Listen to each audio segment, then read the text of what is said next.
What's going on, family? Welcome to another episode of Seez Critiques, a part of the Seez Monroe Show. I am your host, and today we're going to be talking about Suicide Squad, amongst a few other things. I had a couple questions come across my page this past week and a half or so I'm going to be discussing those things on this video. First off, I would like you guys to go ahead and subscribe to my YouTube channel at the Seez Monroe Show. Go ahead and like my page on the Facebook page.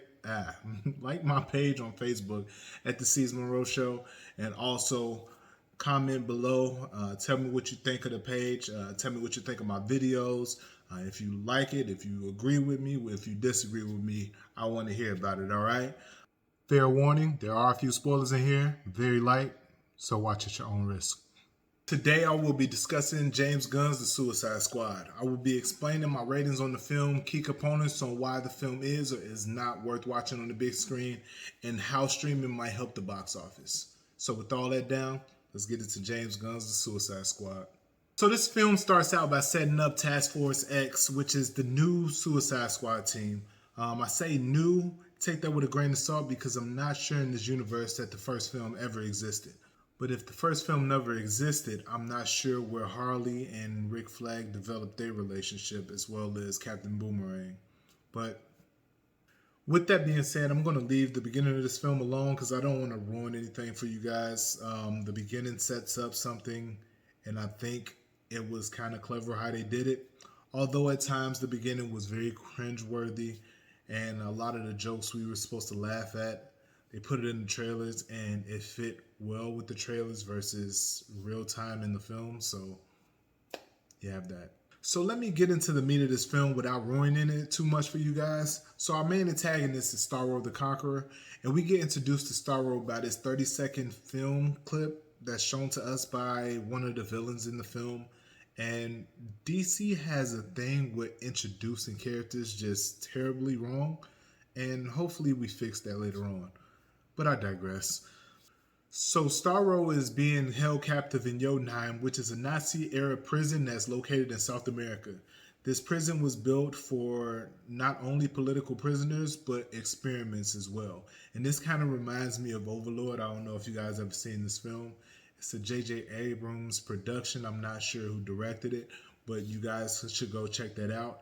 It's about Germany and the experiments they used to perform back then. It's pretty dope. But this kind of reminded me of that, so that's why I brought that up.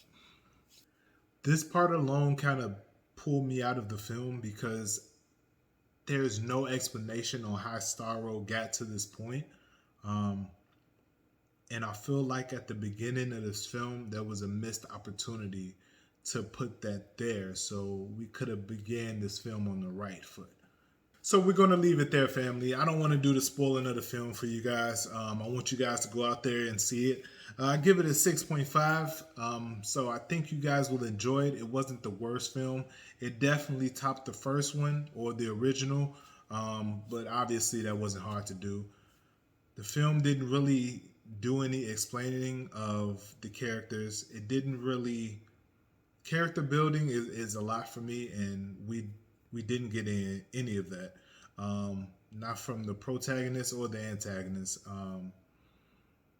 And just the introduction of the main antagonist was like, didn't we just have this problem with Batman v Superman? Like, you introduce Cyborg Flash, and did they introduce one? You can say they introduced Wonder Woman that way as well, through a flash drive. And I just felt like that was very disrespectful. Like, these characters have really good like backstories that you're just ignoring, and you're going forward and saying, hey, we found a flash drive with this type of information on there. Oh yeah, Aquaman. We found this flash drive with a lot of information on there. Here you go. And this is them. Like, no. Starro is, from my understanding, he's not a very big character in the DC universe, but he has a storyline. He has actually two storylines. You guys should go ahead and look those up. But the two storylines, they could have utilized those. There was a point in the film, a part in the film where Starro says, "I wish they would have just left me floating in space. I love looking at the stars." And again, you don't have any backstory on this character, so you're bringing that up and you have nothing. Rotten Tomatoes, I'm not even sure what the score is sitting at right now. I'm going to give Rotten Tomatoes a break because they were obviously wilding when they put the tomato meter up that high. I'm going to wait to see the metrics of the Patreons that's out there watching the film. So, yeah, I give it a 6.5, guys. So now we're going to break down a little bit on should you go see it at the theater or should you stay home and watch it. So the pros of HBO Max is you're a 16-year-old kid and you want to see the Suicide Squad, right? You don't have to bring your parents along or try to get someone to take you to the movie theater to see this film. You can watch it at home with your friends.